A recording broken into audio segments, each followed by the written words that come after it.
Hi, I'm Brad Simpson, artist and children's book illustrator. Today I want to do a demonstration on painting feathers, specifically for a peacock. For this painting I used black canvas paper, which is really just a thick paper, multimedia purpose, 2 liner brushes, one very fine and one like a medium point, and a small angle brush, but you can use a flat brush if you don't have one. The first thing you'll want to do is sketch out your composition. I'm using an orange colored pencil for this just because it shows up nicely against the dark, and I know that my colors, my paints will color over the orange. I did not want a stark black background for this painting, so I'm coloring over the black using a little blue. And the blue is very transparent. It's like a medium blue and it's very transparent. And definitely keep in mind, you don't have to use a black canvas for this. You can use any color you want. I'm using it specifically for this painting because I was looking for kind of a galaxy, outer space, surreal feel. I began adding a medium blue. These are fluorescent paints. You don't have to use fluorescent paints to do feathers by any means. Again, this is just for my surreal children's book painting that I'm working on. But these are very transparent colors, which allows the darkness underneath to kind of show through. And I'm adding them here just on the nape of his neck and his throat. And this is just the base color with no detail whatsoever.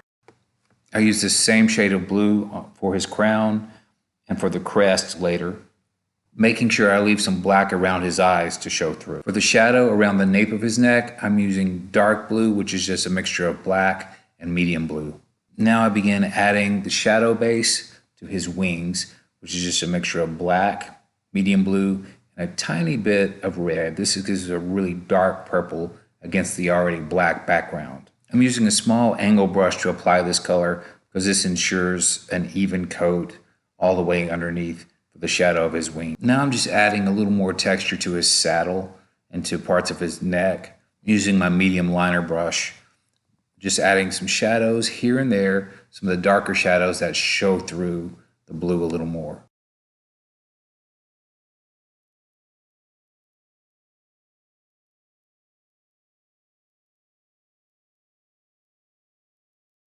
And I'm time-lapsing here now because I want to move on to the neck and add some of the rougher feathers here on the nape of his neck and his throat area. And I'm using cyan acrylic here. This is not fluorescent, but it shows up really bright against the darker background. And this is where some of the light of the atmosphere is illuminating some of these tiny little feathers.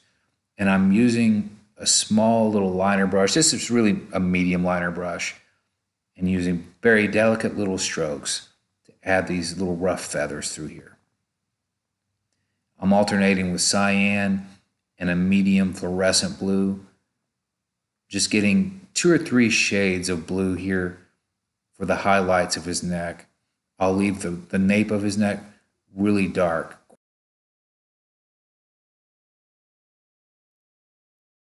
And I'm using the same approach, the same technique to his breast here, the same colors, just right below his tertiaries, the upper part of his wings.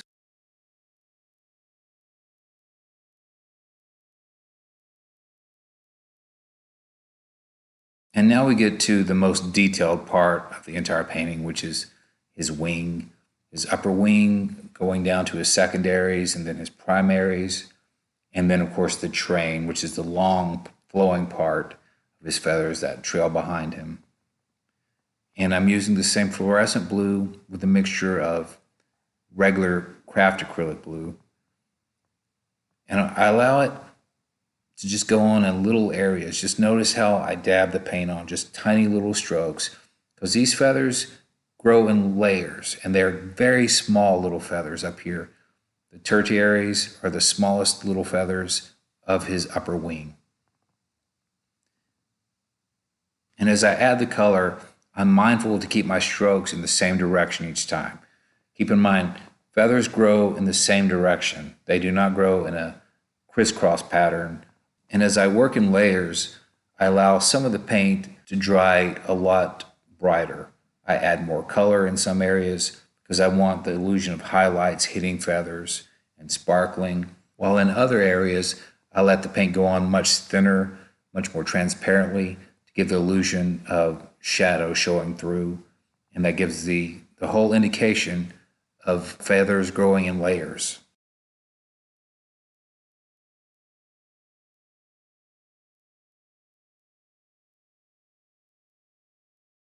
Now I'm adding a little pure white to the mix.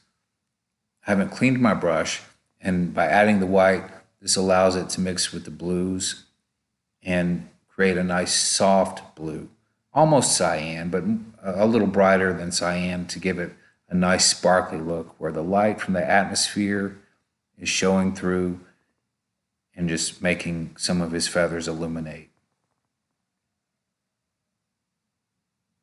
I'm using the same method of tiny little strokes, the same brush, just applying on top of the medium blues underneath and the darker blues. Always keeping my illusion of feathers growing in layers. Dabbing on the lighter highlights here and there, not just uniform, no pattern, not a discernible pattern, but just hitting the canvas paper here and there. I mentioned earlier that this painting is for a children's book I'm illustrating. This is a self-published book, or it will be, and it will be an encyclopedia of folkloric creatures, everything from witches and trolls and goblins. But interestingly, peacocks really play a major role in folklore, and I can kind of see why. I like to paint what I call fantasy realism. A lot of the colors I use, I take liberties with my colors because you wouldn't necessarily find these colors in nature. And since it is for children, I really want to make the colors pop. But with peacocks, it's really not that much of a stretch. They're just beautiful creatures. They are magical. They really are so amazingly beautiful. I've never painted a peacock before. And in doing the research for this and visiting zoos and taking photos, so I'll have my reference photos to use, I've really fallen in love with these guys. This part, it just takes a lot of patience.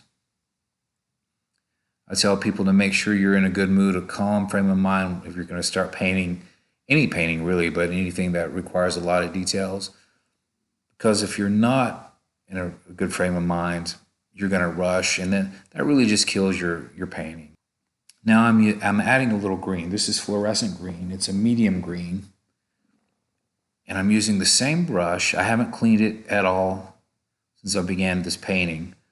And I'm working down the front of his neck. Just very light strokes because I don't want to cover over the blue underneath. I want it to kind of mix and give it a beautiful turquoise color, but more on the green end. Just adding little green here and there. It just adds so much to the picture. It's so beautiful. I love these guys. I can't get over how majestic and magical they really are.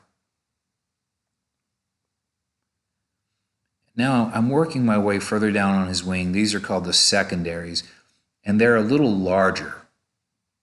So I'm allowing myself to use larger strokes, more like little L applications or half teardrops. This is green it's got a little of the white and the blue mixed in. Gives it a nice marbled look. Still my medium liner brush. And as I work my way down from the secondaries to the primaries, the feathers will get gradually larger, and I'll start to add yellow ochre, bright yellows, just mixing all these colors together, yellows and reds, the little green to make a really bright golden yellow. Sometimes painting right over the greens. And from this point on, the feathers do get larger as I work my way down to his train. And at this point, it's really kind of more of the same. I graduate from these smaller teardrops to the larger teardrop feathers and long, wispy movements of my brush, still using the same medium liner brush, never once cleaning it because I like the way the colors mix on the brush. Longer wisps here and there, on the edge of his feathers, on the top of his train. It really is just going to be more of the same here for a while. So I will allow you to watch it for yourselves and hopefully enjoy it. And I'll meet you back here in just a little while.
So now that I'm starting to add the blue, I'm really starting to get near the end of this painting.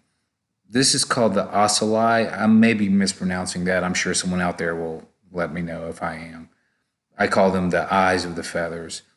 And I'm using a really bright fluorescent blue to start adding the details to these little eyes.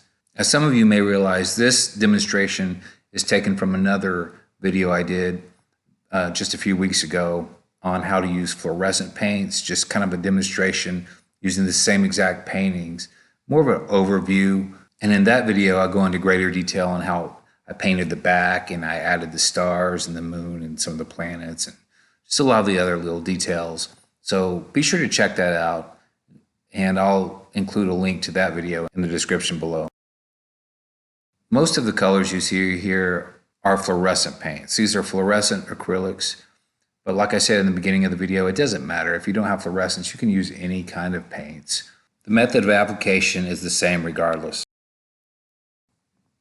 Now I'm going back right on top of the blue and adding cyan. I imagine each little feather is a cup and it's holding a little bit of water, darker blue underneath and the highlighted blue above. I sincerely hope you've enjoyed watching this video. I hope you learned something, or if nothing else, you were entertained by it. I do put a lot of work into these videos, and so it means a lot when you enjoy it. That's the whole purpose of this. And just the act of liking the video, it means so much to me. It just takes a movement of your finger for you, but for me, it means a world. It actually helps my videos to be found by YouTube, by viewers who would enjoy this kind of content. So it really means the world to me. And if you have enjoyed it, if you like my other videos, then I really hope you'll consider subscribing. It means the world to me. I've been doing these videos for a lot of years now, and I really appreciate all my subscribers, all my viewers. And I always welcome comments. I welcome your constructive criticism. If there's anything you would like to see, please let me know. Please message me directly if you'd like. I always include a link to my personal email below. So, as always, please let me hear from you. Well, I better wrap this one up now. I really appreciate you stopping by and spending some time with me. I really appreciate you.